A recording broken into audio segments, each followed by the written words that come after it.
Ito na. Oh, Dedma Inaga. Grabe, nakakahiya si Sarah. Tignan nyo si Sarah. Oh, nakihalo pa. Oh, para lang sulok-sulok na. Ha? Kita nyo yan?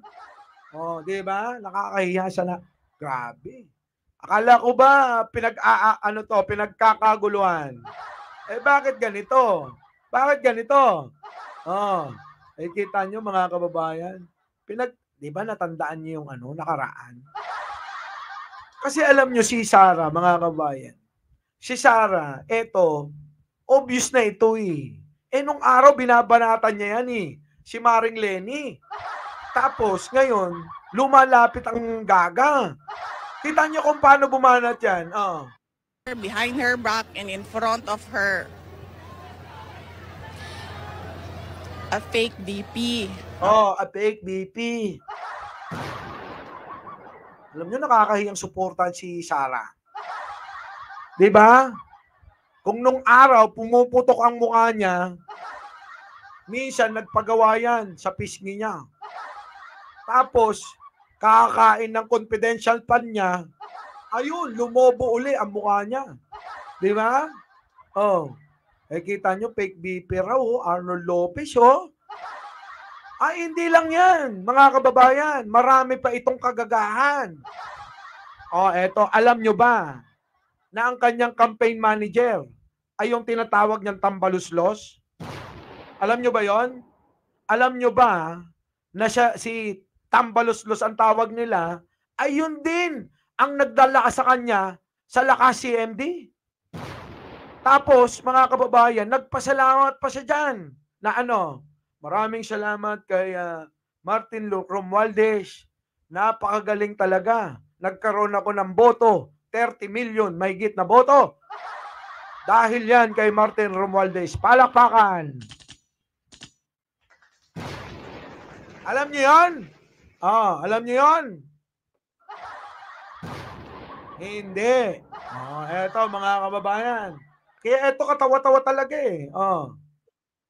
Publicly thank Congressman Martin Romualdez for taking me in Lakas CMD and accepting the challenge to be my campaign, one of my two campaign managers during the last election. Kita nyo? Kita nyo mga kababayan? Matapos niyang gamitin si Martin Romualdez na speaker, ayun, binanatan na nila. Binanatan na nila ng tambaluslos. Tinawag niya ng tambaluslos. Ayun, gamit-gamit naman ng mga tanga. Di ba? Gamit-gamit ng mga tanga. Sino nagpangalan kay Martin Romualdez ng tambaluslos? Di ba siya? Matapos siyang tulungan na manalo.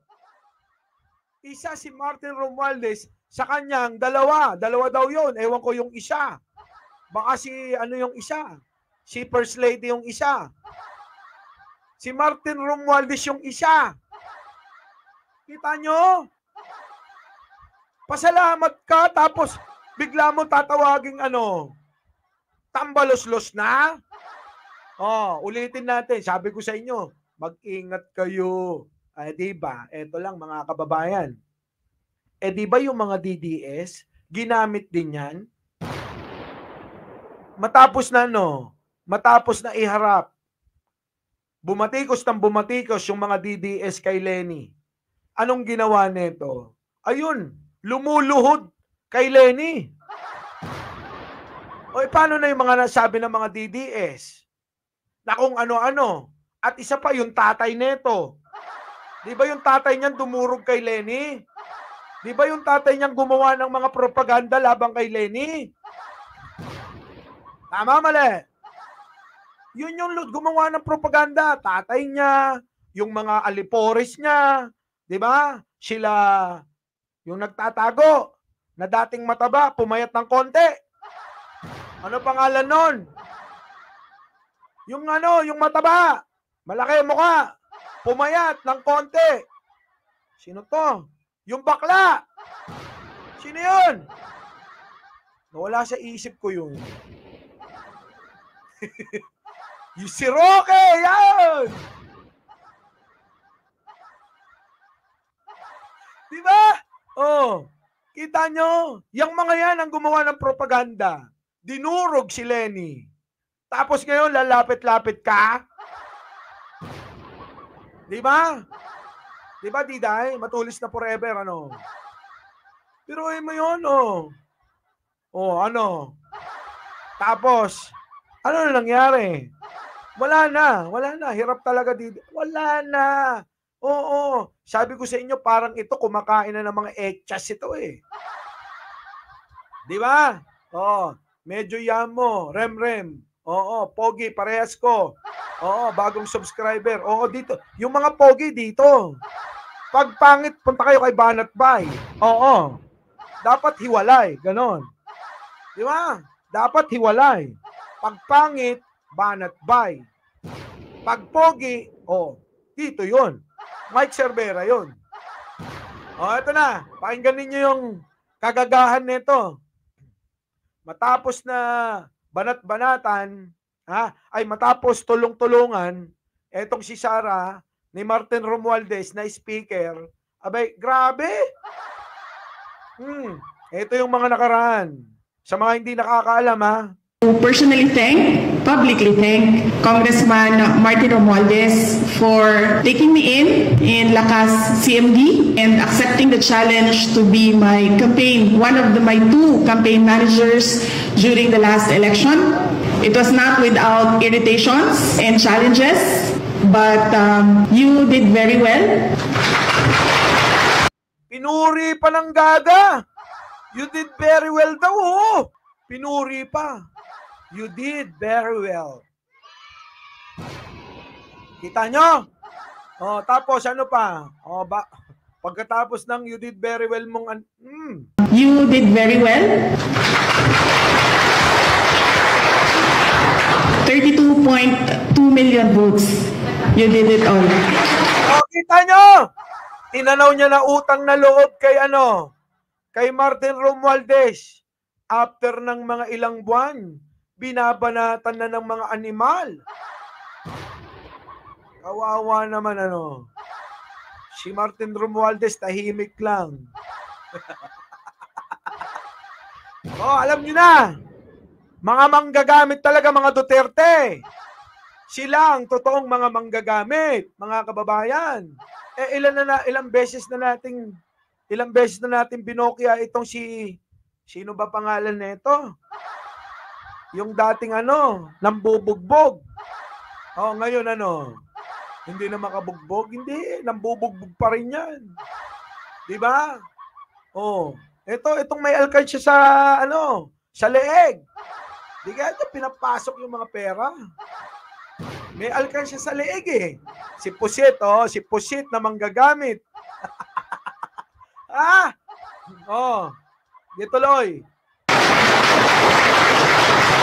Kita nyo, sinadya ko yan kasi mahirap na yung may-ari ng video na to. Baka eto yung dahilan ng pagkawala ko, sige, tuloy. And alam nyo, pagod, puyat, luha, lahat yun ni Congressman Martin Romualdez. Kita nyo, pagod, puyat, luha, ginawa sa'yo. Alam nyo, itong mga hirap dito sa mga Duterte. Kita nyo, pagod, puyat, pagod, puyat, luha. Biruin mo, umiiyak pa sa'yo si Martin Romualdez pala. Kita nyo, siya mismo, sa kanya galing. Kay Sara yan, sige, tuloy. Tulad ni Duterte, kaibigan ko, Marcos, sabay bangag yan, ganun din sila. Pare-parehas nga mga animal. Diba? Ganun din ang ginawa kay Pangulong Bongbong Marcos, diba? Kung gusto nyong mabago ang Pilipinas, hanap kayo uli ng isa pang Marcos. Tapos nung tumakbong presidente si Bongbong Marcos, bangag yan. Adik yan. Adik yan. Weak leader yan. Di ba mga siraulo? Ganun ba talaga itong mga Duterte? O kaya wag na kayong mag-ano Wag lang kayong magtaka kung bakit kahit kailan ayoko talaga sa kanila. Oh. Ano pa? Dito na tayo. Pagod, luha, uhog, sipon, laway. Oh, pasok. And alam nyo, pagod, puyat, luha, lahat yun ni Congressman Martin Romualdez. And Kita nyo, no? Kapal ng muka. Hindi na nahiya. Oh, sige, tuloy. Oh. as a candidate, I'm truly appreciative of how he took care of me. Oh, na-appreciate daw niya kung paano siya inalagaan, minahal. Di ba, Gerardo? Oh, di ba mga kababayan? Grabe si Sara. Kapal talaga ng mga mukha ng mga Duterte, no? Kaya kung ako sa inyo, bahala kayo sa buhay nyo. Pag kayo bumoto pa ng isang Duterte, aba, may sapak na talaga mga ulo nyo. Diba? Oh. O sige, tuloy-tuloy ha. Hindi ko puputulin. Total naman, burado mukha niya. Oh, pasok. To personally publicly thank Congressman Martin Romualdez for taking me in Lakas CMD and accepting the challenge to be my my two campaign managers during the last election. It was not without irritations and challenges, but you did very well. 32.2 million votes. You did it all. And alam nyo, pagod, puyat, luha, lahat yun ni Congressman Martin Romualdez. And as a candidate, I'm truly appreciative of how he took care of me. Kita nyo mga kababayan? Ang kapal ng mukha ni Sara, no? Oh. Oh, ano no? Oh, di ba?